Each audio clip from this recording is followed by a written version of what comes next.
Mariing itinanggi ng AFP ang paratang ng China Coast Guard na tinutukan umano sila ng baril ng mga sakay ng BRP Sierra Madre na nasa Ayungin Shoal. Sa kabila nito, nanindigan ang hukbong sandatahan, mayroong right to self-defense ang ating mga sundalo roon. At nakatutok si Chino Gaston.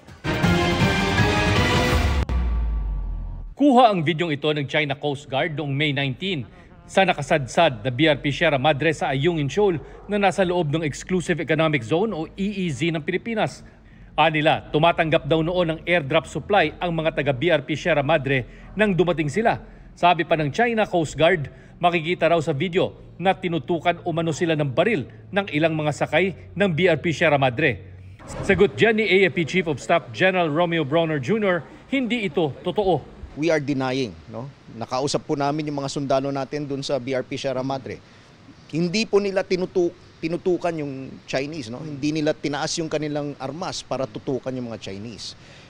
Hawak-hawak lang nila because of that right to self-defense. Bukod sa karapatang magbitbit ng armas ang mga sundalo sa isang military ship, masyado na raw lumapit ang mga rubber boats ng Chinese Coast Guard.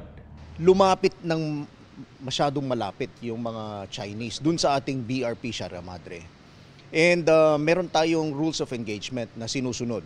Na kapag may mga ganyan na nakikita nila na maaring threat, no, ay they have the right to defend themselves. And we have to remember that the BRP Sierra Madre is a commissioned Navy vessel. Therefore, it is authorized to have weapons, no? Cruiser weapons and individual weapons ng ating mga sundalo. Ipoprotesta raw ng Pilipinas ang ginawa ng China Coast Guard.